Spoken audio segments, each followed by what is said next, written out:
교회가 교회되게 하자. 우리가 늘 본질에 충성하면 절대로 방황하지 않습니다. 본질을 잃어버리면 결국은 무너지게 되어 있습니다. 초대교회 때 오순절 성령 강림하시고 세워진 예루살렘 교회의 가장 본질적인 모습을 우리에게 말씀하고 있습니다.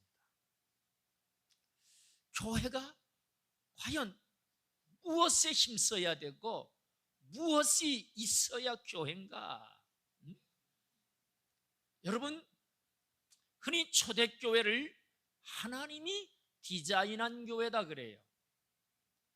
베드로가 설계하고 사도들이 행정 속에서 만들어진 교회가 아니고 성령께서 이끌어 가셔서 정말 하나님이 디자인해서 세워지는 교회의 본래적인 모습을 보여주고 있는 거예요. 오순절 성령이 임하고 베드로가 성령 충만해서 설교했더니 3,000명이 예수 믿습니다. 성경은 이렇게 말해요. 신도의 수, 신자의 수가 3,000이나 더하더라. 단순히 떡을 먹고 배불러서 따르는 것도 아니고 예수님을 믿고 예수님을 따르기로 한 자의 수 3,000입니다. 이 사람들이 어떻게 신앙생활을 할 수 있도록 성령께서 이끌어 가셨나? 그것이 바로 42절 말씀입니다. 여러분 42절 다 같이 봅시다. 시작. 그들이 사도의 가르침을 받아 서로 교제하고 떡을 떼며 오로지 기도하기를 힘쓰니라 그랬어요. 자, 여기에 교회가 힘써야 될 분명한 요소가 담겨 있지요. 사도의 가르침을 받았다, 교제했다, 떡을 뗐다, 그리고 오로지 기도하기를 힘썼다. 바로 이 네 가지 요소가 교회됨을 이루어가는 표지와도 같은 거예요. 바로 이 본질에 충성한 예루살렘 교회는 건강하고 튼튼하게 성장합니다.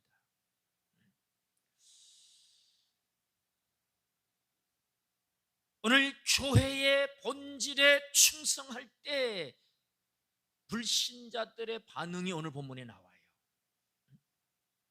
그들은 하나님을 진정으로 두려워했어요. 이 두려워했다, 이 말은 신앙심을 갖게 됐다는 거예요. 아, 하나님이 정말 계시구나, 하나님이 계시는구나 라는 것을 그들이 보게 되는 거예요. 그리고 교회를 칭송했다 그래요. 칭송이란 말은 칭찬했다는 거예요. 교회가 칭찬을 받았어요.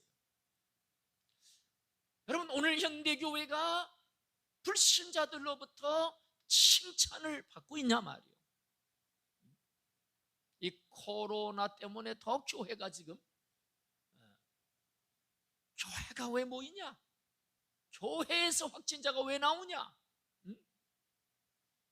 여러분, 교회가 사회, 오늘 지역 속에서 피곤하고 정말 필요 없는 그러한 단체로 전락하고 있다는 거예요. 아, 교회가 위험하다. 초대교회는 칭찬 들었어요. 칭찬 들었어요. 아, 교회가 정말 좋은 곳이다. 우리 지역엔 교회가 꼭 있어야 된다. 교회의 필요성을 인정했다는 얘기예요. 교회가 시끄럽기만 하고 큰 교회 같은 경우는 주일이면 그 주변에 그냥 차들로 꽉꽉 차서 너무너무 그냥 교회에 있는 자체를 피곤해합니다. 교회가 칭찬받아야만 영원히 구원받는 거예요. 그래서 주께서 구원받는 자들을 날마다 토하셨다. 그것이 오늘 본문 말씀입니다. 여러분, 우리가 분명히 생각해야 될 것은 교회의 본질을 잃어버리면 교회는 무너지게 되어 있습니다. 자, 지금 코로나 때문에 우리가 비대면 예배란 말이 나오고 영상 예배란 말이 나오지만 오늘 본문에 비춰볼 때 교회에 있어서 중요한 요소 두세 가지가 무너집니다. 바로 성도들의 교제입니다. 교제. 그리고 떡을 떼며 성찬이에요. 비대면으로 성찬할 수 없고 비대면으로 성도 간의 교제가 이루어질 수 없어요. 그리고 기도에 힘썼다 할 때 물론 개인 기도는 어디서나 할 수 있지만 여기서 말하는 기도는 공동체 기도예요. 함께 모여서 합심해서 기도하는. 그래서 여러분 사도행전에 교회가 기도했다 할 때 합심해서 교회가 기도하는 모습들을 사도행전에서 찾아볼 수가 있는 거예요.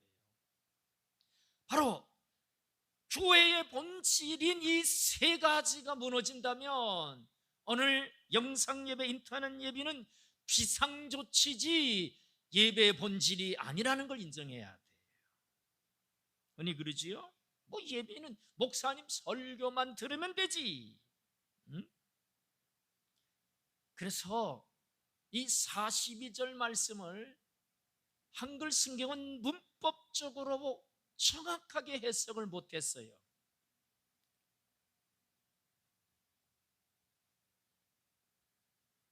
초대교회들이 힘쓴 것이 오로지 기도에 힘쓰니라 해서 오로지란 말이 기도에만 제한되는 것처럼 해석을 했지만 원문이나 영어 성경의 문법적으로는 이게 잘못된 거예요.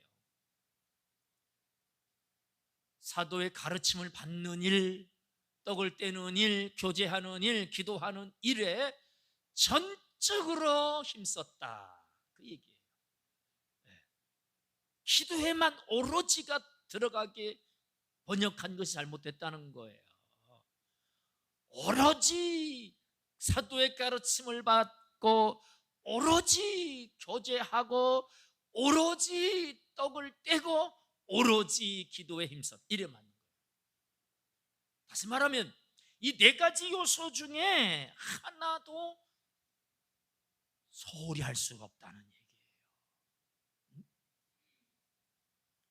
이 네 가지 교회가 힘썼던 이 일이 교회를 교회되게 하는 겁니다. 그래서 이 네 가지 요소 중에 어느 하나만 강조해도 안 되는 거예요. 아, 목사님 설교만 들었으면 예배가 됐다. 아니에요. 이 네 가지가 다 이루어져야 되는 것입니다. 우리가 합창을 할 때 파트별 소리가 나지요. 소프라노, 알토, 베이스, 테너라고 하는 네 가지 소리가 납니다. 그 중에 한 파트만 소리를 안 내도 조화가 안 되는 거예요. 또 어느 한 파트가 크게 소리를 내도 아름답지 않아요. 모두가 자기 소리를 다른 파트와 조화를 이루면서 낼 때 아름다운 합창, 하모니가 이루어지는 거예요. 교회는 어느 하나를 잘해서 교회다 할 수 없다는 얘기예요. 이 네 가지 요소 중에 어느 하나도 소홀히하면 교회의 본질에서 무너지는 거예요. 자, 오늘 이 네 가지 요소 속에서 오늘 우리 교회가 바르게 이루어지고 있는가, 또 앞으로 어떤 부분을 힘써야 되느냐, 이것을 살펴보면서 오늘 교회의 본질에 충실하자, 이런 제목으로 저 여러분들이 말씀에 잡히게 되기를 축원합니다. 자, 교회의 본질 첫째, 다 같이 보십시다. 시작. 건강한 교회는 사도의 가르침을 받아야 합니다. 42절, 그들이 사도의 가르침을 받아. 자, 우리 한글 성경에는 단수 복수 취급이 잘 안 돼 있어요. 여기서 사도의라고 하는 것은 복수였어요. 사도들의가 맞습니다. 사도들의 베드로 한 사람의 가르침이 아니고 그 당시 12사도들이 중심이 됐기 때문에 12사도들이 가르쳤다. 그런데 여기 가르침이라고 하는 이 단어는 또 디다케라고 하는 단어는 단수예요. 복수가 설교 가르치고 단수로 왜 얘기했느냐, 이 말은 사도들이 여럿이 다 가르쳤는데 가르침의 내용은 한 가지였다는 거예요. 응? 가르침의 내용이 한 가지. 이게 중요한 거예요. 이것저것 가르치지 않았어요. 가장 중요한 것은 3,000명의 신도가 새로 예수 믿게 됐으니까 중점적으로 가르쳐야 했던 내용이 바로 예수 그리스도의 생애와 예수 그리스도의 복음이에요.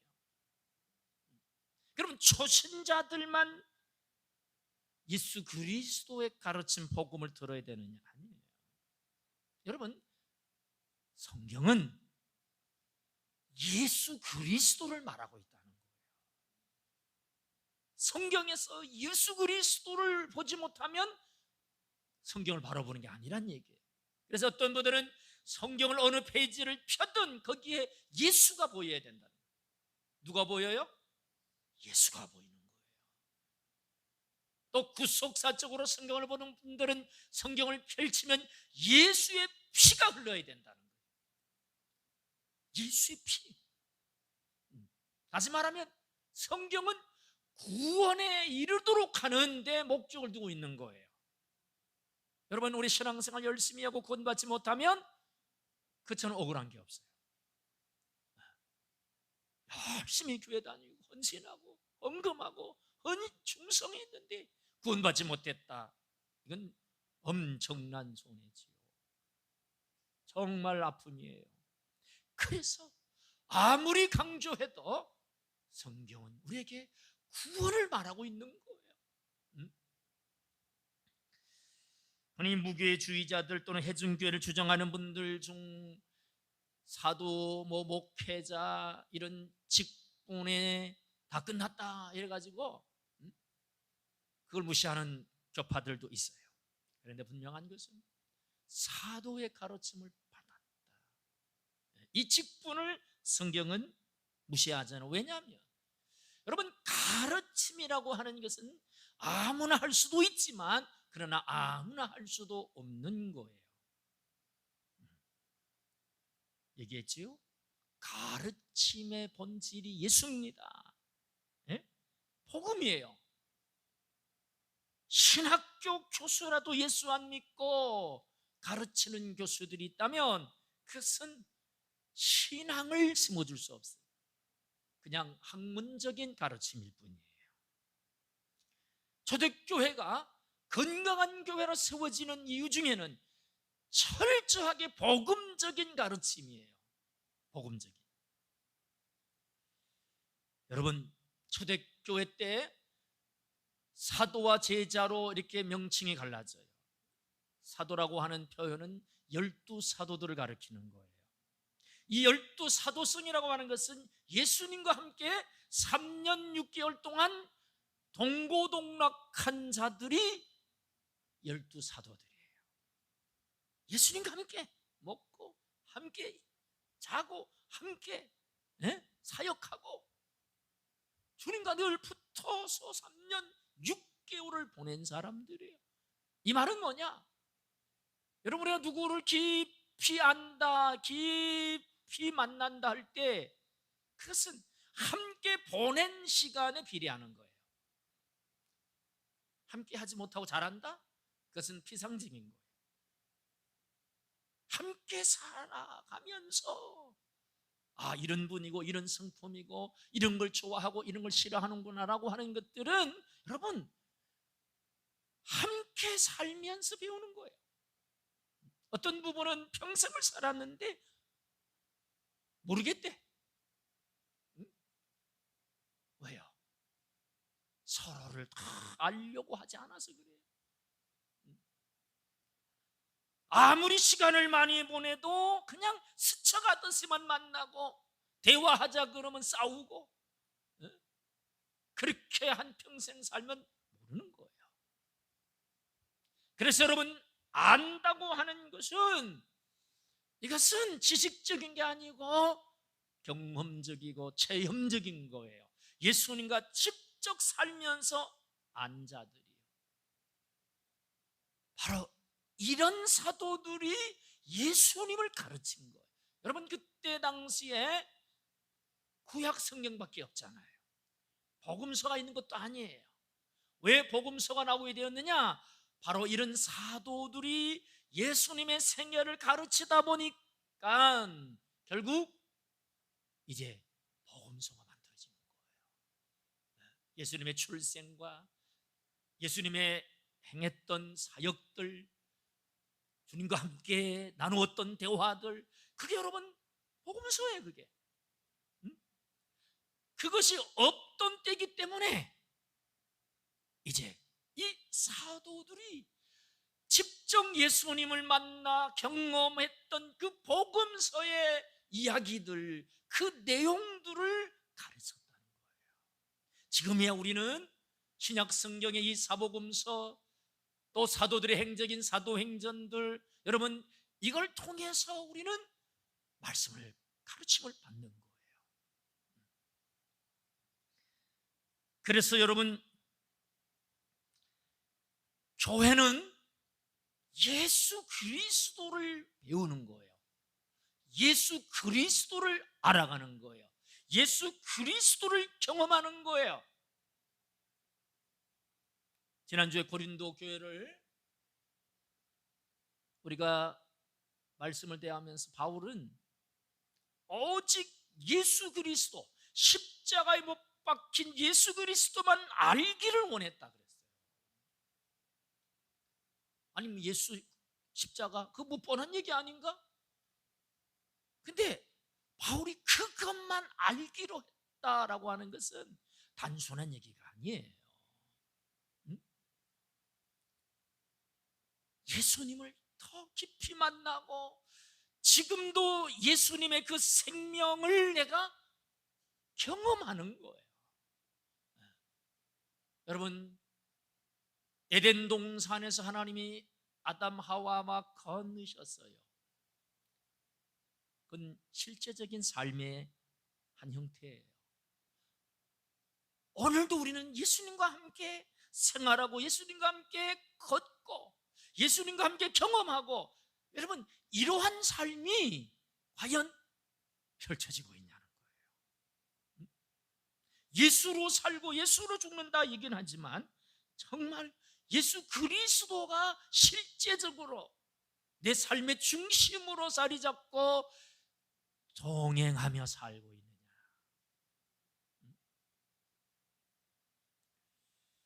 여러분, 산상수훈의 팔복은 세상의 복이 아니에요. 영적인 복이죠. 성품의 복이에요. 바로 이 팔복은 예수 그리스도의 성품입니다. 에? 거기서 산상수훈에 나오는 하나님의 백성들이 이래야 된다, 이렇게 살아야 된다라고 하는 것은, 이래야 된다라고 하는 것은 예수님의 성품을 갖춰야 되고, 이렇게 살아야 된다라고 하는 것은 천국 생활을 살아야 된다는 얘기가 산상수훈이에요. 우리는 대충 살다가 죽어 천국만 가면 되지, 이렇게 생각하면 안 되는 거예요. 이 땅에서 여러분 천국 생활을 해야 돼요. 그 천국 생활이 물질의 부요나 뭐 재산이 많고 뭐 이런 얘기가 하나도 없어요. 로마서 14장에 하나님의 나라는 먹고 마시는 이런 물질적인 얘기가 아니에요.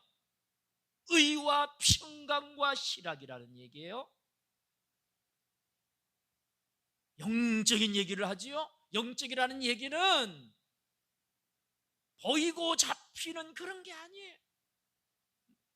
예수님의 성품을 닮은 자들 속에 살아가는 삶의 형태가 의롭고 진실하고 기쁨이 있고, 오늘 본문에도 기뻐하고 평화로운 모습들, 바로 천국의 삶을 그들이 사는 모습이 오늘 본문의 말씀입니다.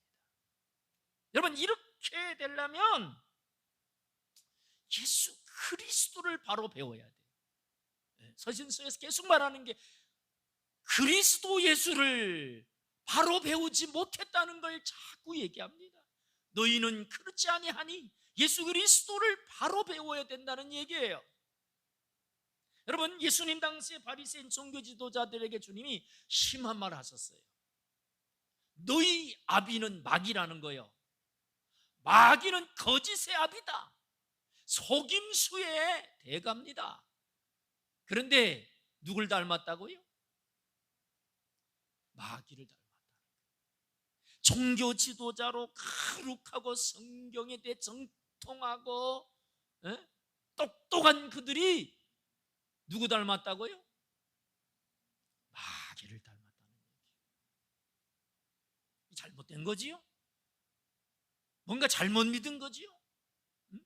뭔가 속고 있는 거지요?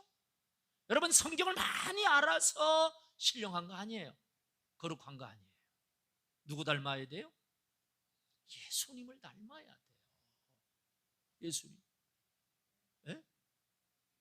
예수님의 성품을 담고 예수님의 성품을 가지고 살 때 바로 천국이 이루어지는 거예요.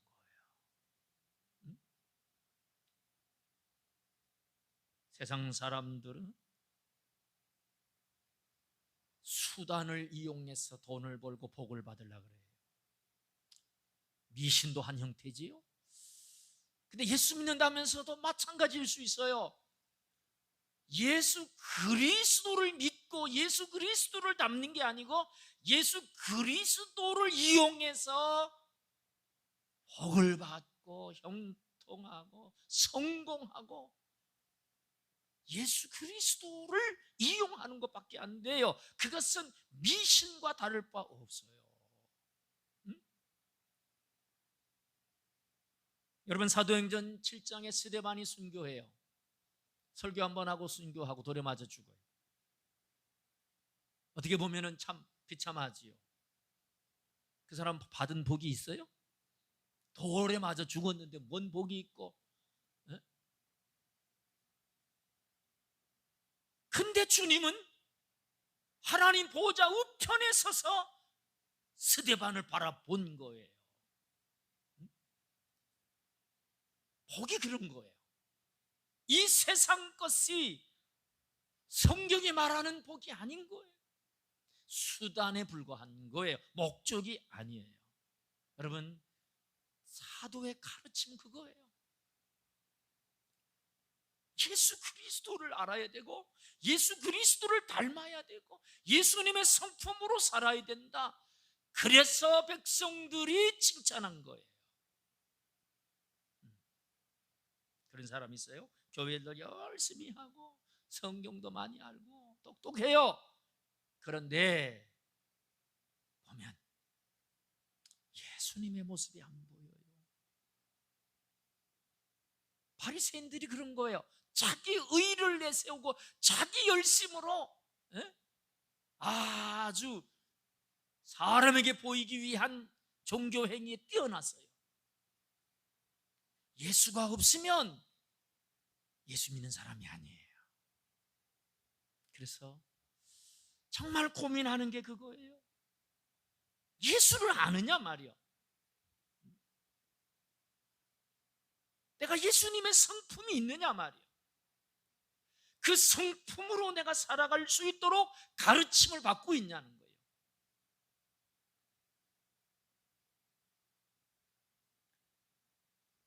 사도의 가르침은 복받는 얘기도 아니고 성공 이야기도 아니에요. 오직 예수 그리스도를 만나세요. 예수 그리스도의 그 성품을 닮으세요. 예수 생명으로 살아야 됩니다. 이 얘기예요. 이게 교회의 가르침의 본질이에요. 자, 둘째 보십시다. 둘째, 시작. 건강한 교회는 교제에 힘써야 됩니다. 자, 사도의 가르침을 받고 그리고 나타난 현상이 뭐냐? 교제하며예요. 교제. 코이노니아라고 알려진 이 헬라어는 신약 성경에 19번 정도 사용돼요. 여기는 나눔이란 뜻이 있어요. 나눔. 그리고 참여, 구제라고 하는 뜻도 있고 연합이란 뜻도 있어요. 코이노니아라고 하는 말 속에. 여러분, 이 교제는 나눔이고 사귐이에요. 성경은 두 가지 사귐을 말합니다. 고린도전서 1장 9절 말씀 보세요. 자, 주보에 나와 있지요? 1장 9절 시작. 너희를 불러 그의 아들 예수 그리스도 우리 주와 더불어 교제하게 하시는 하나님은 미쁘시도다. 너희를 불러, 이 말은 너희를 구원시켜서 무슨 일을 하게 하느냐? 그의 아들 예수 그리스도 우리 주와 더불어 뭐 한다고요? 교제하게. 주님과 교제한다는 말은 주님과 함께 사는 거예요.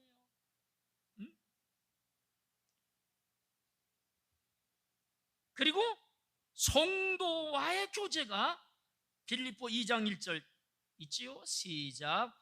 그러므로 그리스도 안에 무슨 권면이나 사랑의 무슨 위로나 성령의 무슨 교제나 긍휼이나 자비가, 여기에 성령의 무슨 교제나 그랬어요. 자, 주님과 하나님과의 교제와 성도 간의 교제는 바로 수직적이고 수평적인 온전한 교제예요. 주님과 교제가 없이 성도 간에만 친하다, 이것도 정상이 아니에요. 주님과의 교제는 깊은데 성도 간의 교제가 없어요. 이것도 정상이 아닌 거예요. 성경은 이 두 가지 교제가 다 이루어져야만이 된다는 얘기예요.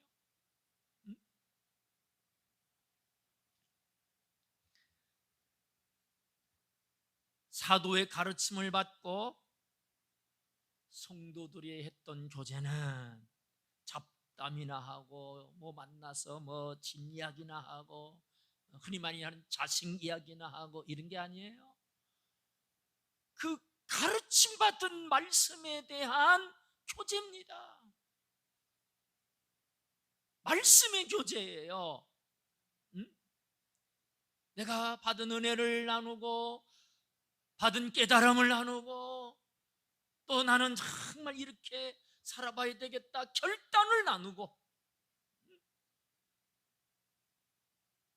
이게 바로 성도의 교제입니다. 이것은 성령과 함께 나누는 교제입니다. 여러분, 그런 시간은 아무리 흘러가도 아깝지 않아요. 지루하지 않습니다. 사도의 가르침, 이것이 대몸이라면 성도의 교제는 소모임인 거예요.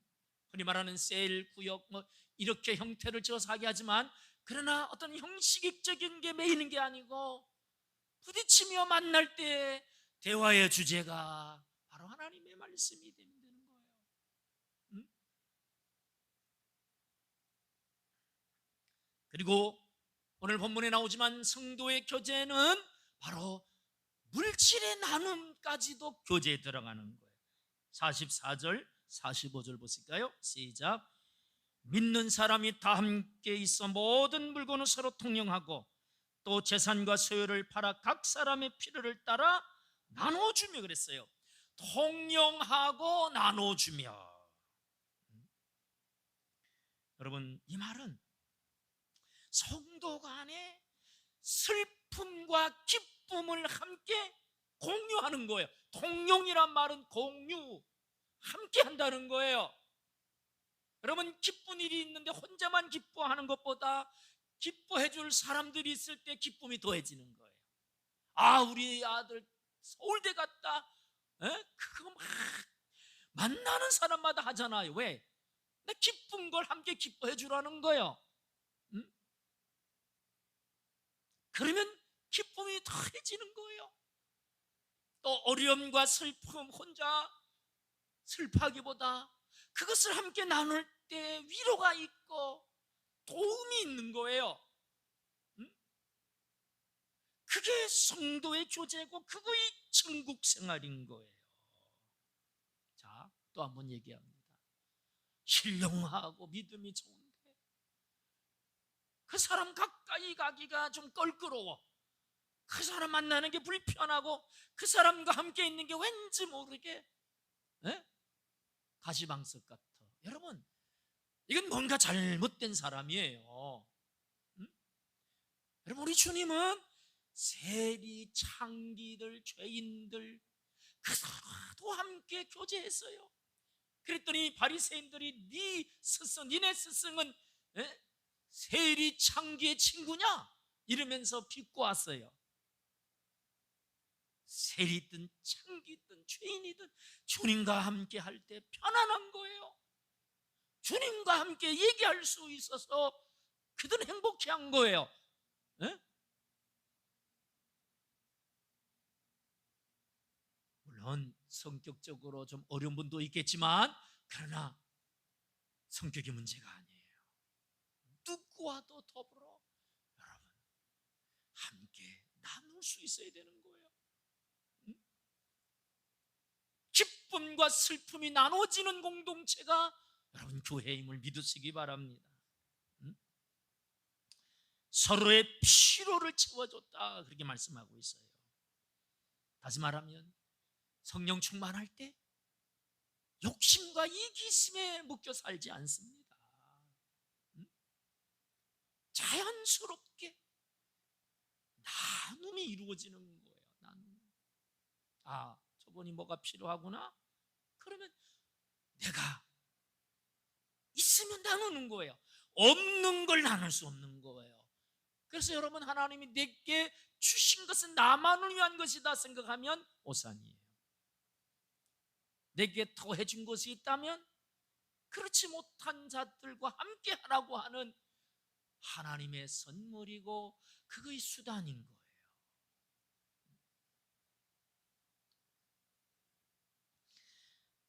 이런 나눔은 사도들이 강제로 막 하라고 한 것이 아니에요.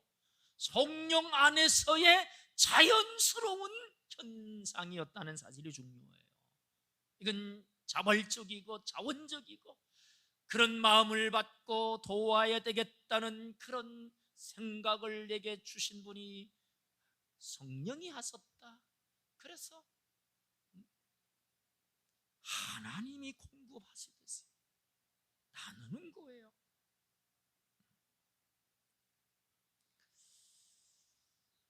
여러분, 갈수록 큰 교회, 대형 교회가 더 많이 사람들이 몰려가는 이유 중에 하나는 익명성과 그 다음에 부담 갖기 싫다는 거예요. 부담 없이 신앙생활하고 싶다. 부담 없이.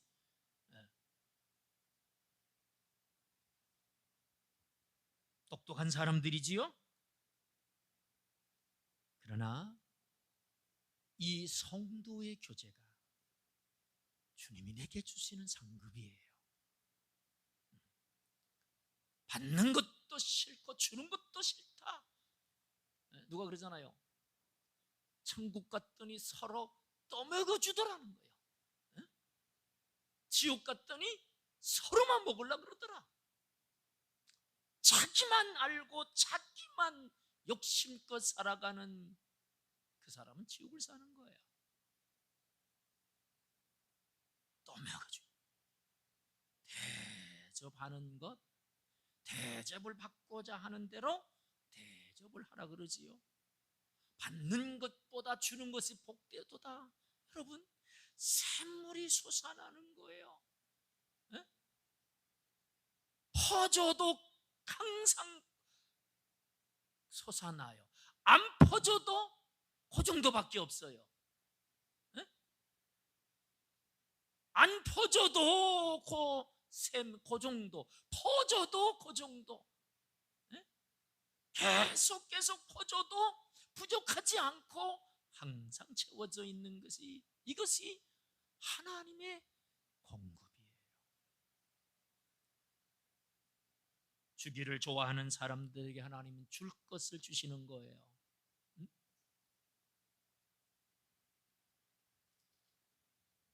성경은 분명히 말합니다. 말세에 재물을 쌓았도다. 여러분, 쌓았다, 이게 욕심이에요. 저축도 하지 마라, 이런 얘기가 아니에요. 줄 줄 모르고 살다 보면 자기도 못 쓰고 결국은 그지처럼 살다가 자기도 가는 거예요. 여러분, 나를 위해서도 여러분 쓰세요. 어떤 사람은 자기를 위해 못 써요. 남을 위해서는 아낌없이 써요. 정말 그런 희생 아름다워요. 그러나 나도 소중해요. 나의 필요를 위해서도 쓸 수 있어야 돼요.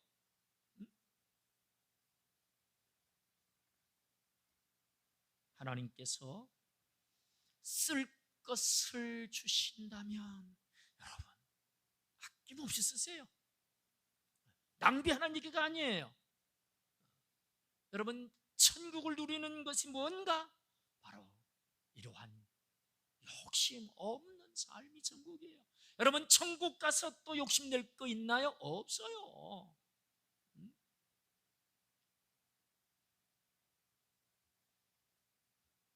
작은 교회들이 어렵지만, 가난한 사람들이 어렵지만 오히려 그 속에 나눔이 더 풍성해요. 서신서에 보면 가난한 교회들이 더 구제하고 헌금하고 나눔에 힘썼다라고 칭찬해요. 이것은 많고 조금의 문제가 아니에요. 삶의 훈련이에요. 줄 모르는 사람들은 평생 못 주다 끝나는 거예요. 그래서 마지막 후회하는 게 그거라 그러잖아요. 좀 베풀고 살 걸. 네. 여러분, 주님 앞에 갔을 때 상이 뭔지 아세요? 내가 베푼 거 이상이요. 섬긴 것이 상. 그래서 천국에 누가 큰 자냐? 섬김 받은 자가 아니고 섬기는 자가 큰 자예요. 여러분, 이 땅에서 섬기는 거 억울해하지 마세요. 큰 자가 섬기는 거예요. 종이 천국의 큰 자래요. 그래서 여러분, 정말 아낌없이 섬기고 또 정말 나누고, 이런 교제가 천국을 누리는 것이고 나의 상급됨을 믿으시기 바랍니다. 자, 우리 넷째는 간단하게 정리하고 가겠습니다. 셋째, 시작. 건강한 교회는 성찬을 힘써야 됩니다. 42절 떡을 떼며 그랬지요. 여기 떡을 뗀다는 두 가지 표현이 있어요. 하나는 애찬식이고 또 하나는 성찬식을 표현할 때 떡을 뗀다. 그 당시에 성찬이란 말 자체를 붙일 수가 없었고, 이 예수님께서 유월절 만찬이 바로 이 성찬의 모형이에요. 유월절 어린 양. 그래서 떡과 포도주를 주님이 나누셨는데, 왜냐하면 그것은 자기를 기념하는 거예요. 이 떡은 내 몸을, 이 잔은 내 피를 바로 기념하는 거예요. 이 성찬도 가톨릭은 화채솔로 예수님의 떡을 대할 때 그 떡이 예수님의 살로 바뀐다. 이건 좀 신비로운 얘기고, 또 떡이 어떻게 먹는데 예수님의 그 살로 바뀌겠어요? 그럼 우리는 식인종밖에 안 돼요.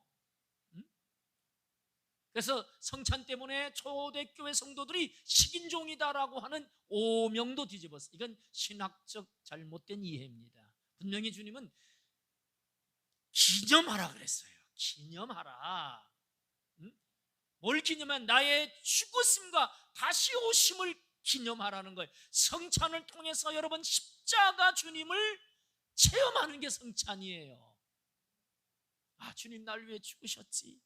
주님의 살을 대할 때 날 위해 찢기셨지. 내 죄 때문에 찢기셨지. 피를 대할 때 날 위해서 아낌없이 피 흘리셨지. 주님의 죽으심, 날 위해 피 흘리심, 이것이 체험화된 설교를 성찬이라 그래요. 사실 초대교회 때는 모일 때마다 했지만 이제 또 너무 이것이 항상 그래요. 좋은 것도 남발하다 보면 의미를 잃어버려요. 형식화돼요. 그래서 개혁교회들은 1년에 2번.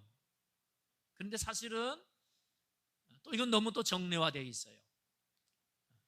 뭐 2달에 1번 또는 1달에 1번이라도 성찬은 회복이 돼야 돼요. 지금 개혁교회가 말씀 중심의 교회로 가다 보니까 성찬의 이 은혜를 사실은 소홀히 하고 있어요. 이것은 앞으로 우리 교회가 또 생각하고 또 성찬을 회복해야 될 부분이에요. 자, 성찬의 목적은 딴 거 아니에요. 가르침을 받아와 일맥상통하는 거예요. 예수님을 붙잡는 거예요. 예수님을 기억하는 거예요. 예수를 놓치면 끝나는 거예요. 그걸 얘기하는 거예요. 자, 마지막 4번째 시작. 건강한 교회는 기도에 힘쓰는 교회다. 그래서 오로지 기도에 힘쓰느니라, 이건 잘못됐다 그랬죠? 오로지란 말은 다 포함되는, 오로지 사도의 가르침을 받고 오로지 교제하고 오로지 떡을 떼고 오로지 기도, 이에 맞는 얘기예요. 문법적으로 기도만 오로지 힘썼다가 아닌 거예요. 자, 초대교회의 가장 그 핍박 속에서 초대교회가 살아남고 역동적으로 부흥할 수 있었던 키가 뭐냐? 기도입니다.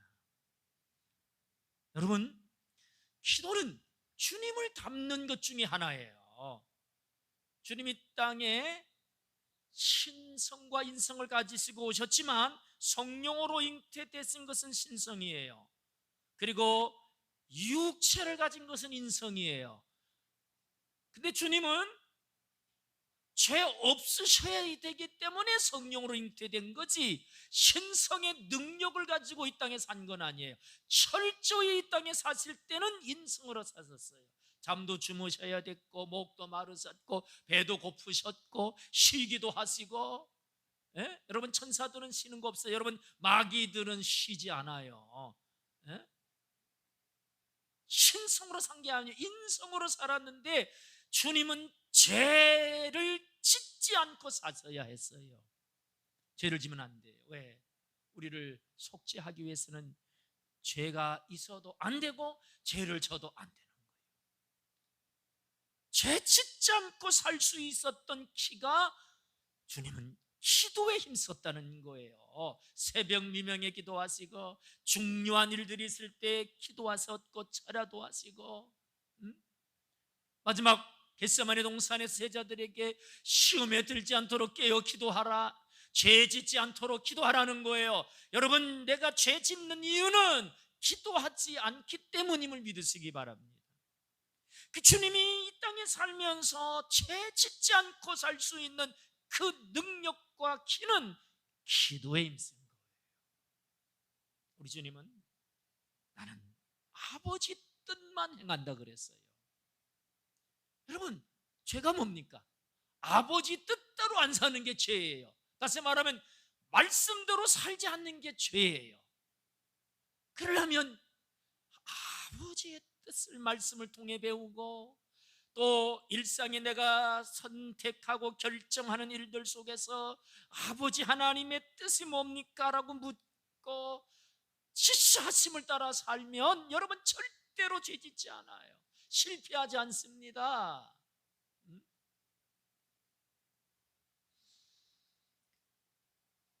그래서 특별히 누가복음은 예수님의 기도의 그 삶을 많이 기록했어요. 복음서 중에 누가복음, 정말 기도에 대한 교훈도 누가복음에 많아요. 우리 여러분 신앙생활은 그래서 어떤 면에서는 기도생활이다라고 하는 거예요. 모든 타 종교들 보세요. 다 기도해요. 불교 새벽 3시에 기도해요. 더 철저해요. 무당들요 밤새 깊은 골짜기로 막 끌고 가서 거기서 기도시켜요. 여러분 마귀는 더 세게 해요. 성령님은 참 마음이 약하신 분이에요. 마귀처럼 그렇게 안 해요. 그러니까 우리는 기도를 태만히 하지요? 기도의 가치를 가볍게 여기지요? 아니에요.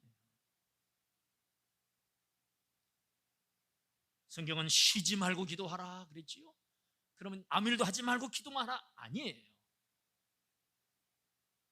여러분 우리는 기도의 그 의미가 뭐냐면 주님과의 끊임없는 대화입니다. 옆에 있으면 끊임없이 얘기하잖아요. 끊임없이. 얘기 안 하고 사는 사람도 있겠지만, 그러면 얘기만 해야 또 기도하냐? 아니에요. 내 마음의 묵상이, 생각이 기도입니다. 뭐 물론 쓸데없는 생각, 쓸데없는 마음을 품으면 기도가 아니겠지요? 하나님의 말씀을 묵상하는 것도 여러분 기도입니다. 이것은 특별히 시간을 안 정해놔도 삶 속에서 우리는 설거지하면서도 기도하고 차 타고 가면서도 기도하고, 여러분 이것이 쉬지 말고 기도하라고 하는 거, 왜? 기도가 중요하기 때문인 거죠. 여러분 최소한 기도하는 시간만큼은 죄를 져야 안 져요? 물론 기도하면서도 죄질 수도 있죠. 그러나 기도하는 시간만큼은 죄를 안 질 거예요. 초대교회는 어려울 때 교회가 기도했다. 그럴 때마다 하나님의 역사가 나타났어요. 바로 여기에 기도는 공동체 기도입니다. 합심 기도입니다. 교회가 함께, 베드로가 옥에 갇혔을 때 교회가 기도하더라 그랬더니 천사가 동원돼서 베드로를 다 찾고도 풀고 옥문도 열고 끌어내신단 말이에요. 그런 역사가 없으니까 뭐 기도할 필요가 없냐? 아니에요. 여러분 교회가 합심해서 기도하는 것에 어마어마한 능력이 있음을 믿으시기 바랍니다. 두세 사람이 내 이름으로 기도하면 무엇을 구하든지 하나님께서 들으신다고 분명히 말씀하시잖아요. 그래서 여러분 교회가 함께 기도하는 일에, 여러분 이것이 작은 일이 아니에요. 어려움이 오고 위기가 올 때 이길 수 있었던 비결은 교회가 기도했다. 그래서 본질에 충실했더니, 여러분 47절 말씀 보고 마치겠습니다. 시작. 찬미하며 또 온 백성의 칭송을 받으니 주께서 구원받는 사람을 날마다 더하게 하십니다. 자, 누가? 주께서. 여러분 주께서입니다. 교회가 더해지는 것은 주께서 하시는 일이에요. 주께서. 오늘 이 교회의 본질이 본질이 나타나면 분명히 주께서 날마다 더해주는 부흥을 주실 줄 믿습니다. 우리 교회가 예수님과 함께 세워지기 위해서 오늘 이 네 가지 본질을 여러분 붙잡아야 돼요. 여기에 힘써야 돼요. 어느 하나도 소홀히 하면 안 돼요. 어느 하나만 강조해도 안 돼요. 이 네 가지, 오로지 이 네 가지로 힘쓴 결과 주께서 구원받는 자를 더해 주시는 부흥을 볼 줄 믿습니다.